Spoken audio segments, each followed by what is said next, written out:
Okay, so I'm trying something new on Fridays, picking up 3 stories that are important but that either wouldn't have filled an entire video each on their own or just dropped the ball on and didn't manage to fit in. I'm naming it The Wrap because everybody loves code names and Yukon was already taken, and if you have any stories that you want to see covered next week or any week thereafter, just drop them in the comments or hit me up on Twitter anytime. On deck for today, we've got Apple reportedly getting into the credit card game, Right to Repair Beyond the Wall, and Samsung's Galaxy Fold. I'm Rene Ritchie, and this is Vector. A long time ago, a young director walked into Steve Jobs' office, and he heard the end of a conversation between Steve and one of his senior vice presidents, and it went like this. "Sure, we could do that," Steve said, "and we'd make some money at it.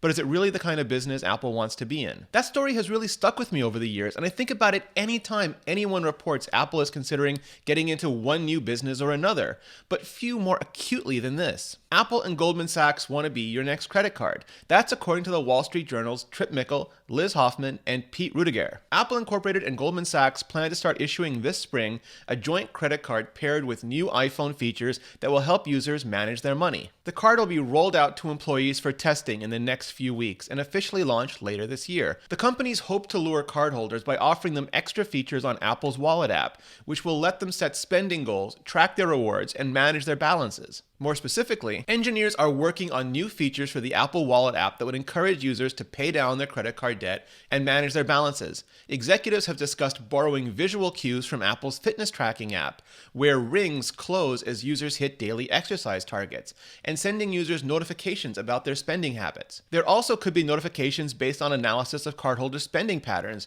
alerting them, for example, if they paid more than usual for groceries one week. Now, we know from the Tim Cook doctrine that he believes Apple should only enter businesses where they can make great products that offer a significantly differentiated experience and that truly enrich customers' lives. Now, yeah, there's a ton of frosting on that, but what it means is say yes to iPhone, say 1,000 no's to almost everything else you find in a big box. If you remap that to Apple's more heavily services-focused future, you get personal data sync and backup, entertainment, healthcare, and yeah, financial services. But there are a few problems, or potential problems. John Gruber, writing for Daring Fireball. My big question is what the interest rates are going to be. Credit cards have turned into a dirty business where people who carry a balance pay exorbitant interest rates, even if they've never missed a payment. And the higher the interest rates, the harder it is to pay off the balance. Is that where Apple wants services revenue growth to come from? Charging people usurious interest rates on their credit card debt? Maybe if this works out well, they can start making payday loans at Apple stores. Savage. For now, Apple will be letting Goldman Sachs do all the dirty work, of course. But where there's risk, there's also opportunity. Not in doing what's currently being done, but disrupting it with something better. My concern is that financial services are so regionally fractured that it becomes incredibly frustrating to large swaths of the customer base. Look no further than how few countries have gotten Apple Pay even years later, much less Apple Pay Cash, which remains US only. Now, if this is just the Motorola rocker of Apple credit tests, the bad old world integration that leads eventually to the iPhone of Apple cards, if Apple were more like American Express and could offer its services in many, even most parts of the world, and those services were both better for the customer and more deeply tied into Apple upgrade programs for all Apple products, for example, that would be a totally different story. And a totally better product. But it takes so much money to spin off a bank-like company and products. Billions and tens of billions and hundreds of billions and, oh, wait.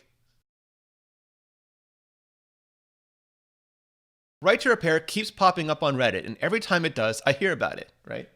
I hear about it. Yeah. This time, though, the news isn't coming from the US. It's coming from right here, above the wall. Jordan Pearson, writing for Vice's Motherboard. A newly proposed bill could become the first legislation to ensure individuals and independent shops can repair brand name devices in North America. Now, before anyone gets too excited, Vice is taking one private member bill in the Ontario provincial legislature and less reporting on it and more, trying to actively wishful think it into a continent-wide revolution. But here's what's actually going on. Ontario Liberal Party MPP Michael Coteau ran into this issue headfirst after his daughter dropped his Samsung smartphone. An official repair job from the manufacturer was more expensive than just getting a new phone from his carrier. Now, of course, we don't know why that is, if there's any kind of subsidy involved in it, but that's not important. Let's just keep going. Legislation proposes that tech companies make diagnostic tools, repair manuals, and official parts available to consumers at their request. Legislation would also require that any new products ship with a repair manual. Documents provided to consumers must be free unless they request paper copies, and parts, tools, and software must be provided at a fair price. In the abstract, of course, I think all of this is great, fantastic. But what I'd like to see any of these outlets or advocates do is actually sit down and map out how it would be implemented in the real world. Like, imagine you, tomorrow, were made director of right to repair at Samsung or Apple or any major consumer electronics company. How would it all work? A new iPhone is introduced. Apple can't even make enough to meet demand for the first 6 months. Would you set aside half the parts for repairs? You only have half as many to sell at launch? Maybe that's totally the right thing to do. I don't know, which is why I'm asking it out loud. Or maybe you only make the parts available 1 year out when demand is in balance and warranty coverage is ending. Is that the best of both worlds? How do you protect people from crap lithium-ion batteries that could burn down their car, their house, or an airplane?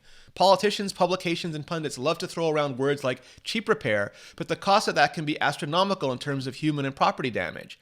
Maybe any and all regulation should also cover the quality of repair and not just the availability. And how do you protect security and privacy? If companies are required to provide hardware or software that can, for example, connect swapped out fingerprint or facial scanners, what's to stop criminals from getting them and using them on stolen phones? Governments for using them on phones they wouldn't otherwise be allowed to break into? Maybe companies should be forced to disclose upfront parts or products that can't be easily or self-repaired, so customers are always making informed decisions.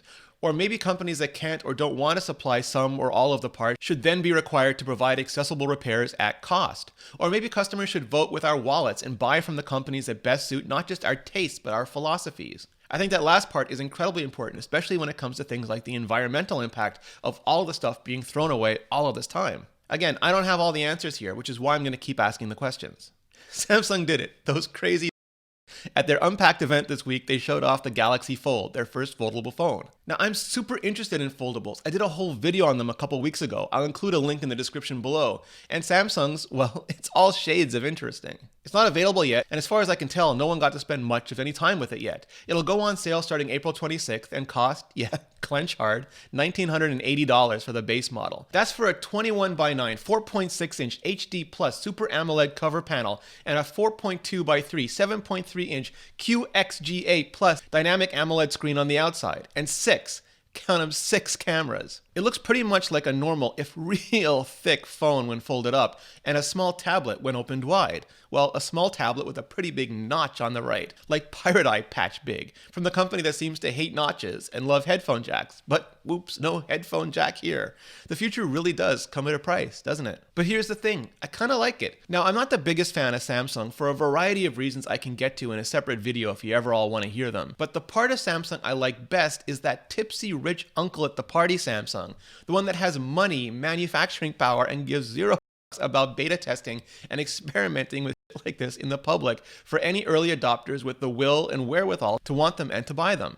It's like the original Galaxy Note, which was a terrible product, but which you could kind of see becoming a pretty great product eventually, and it did, eventually. But where other companies would keep these early, flawed, compromised attempts and their shame internal until they were solid enough to ship and share with the world, Samsung will just throw them all up right on stage. After about 20 minutes of mind-numbingly arduous self-congratulations, of course. But still, on stage. I mean, next time, I'd much rather use that time to watch CuriosityStream. It's a subscription streaming service that offers over 2,000 documentaries and non-fiction titles from some of the world's best filmmakers, including exclusive originals. Take Birth of the Internet. Here's the blurb. The darkest days of the Cold War lead to the greatest communications revolution in history. While racing to out-innovate the Soviet Union, American scientists developed the foundations of the web. UCLA professor Leonard Kleinrock is there as the first internet message is transmitted in 1969. That's so much more compelling. And the best part is that you're not just watching, you're learning. Go to curiositystream.com/vector and enter the promo code VECTOR to kickstart your membership completely free for the first 30 days. Thanks CuriosityStream, and thanks to all of you for supporting the show. And there it is, that's a wrap. Apple as a bank, rights but also responsibilities to repair, and Samsung folding time forward, or at least trying to, real hard. And I'd love to hear what you think about all of these stories, and about what you'd like to see me cover next. Hit like, hit subscribe, and then hit up the comments below and let me know. And thank you so much for watching.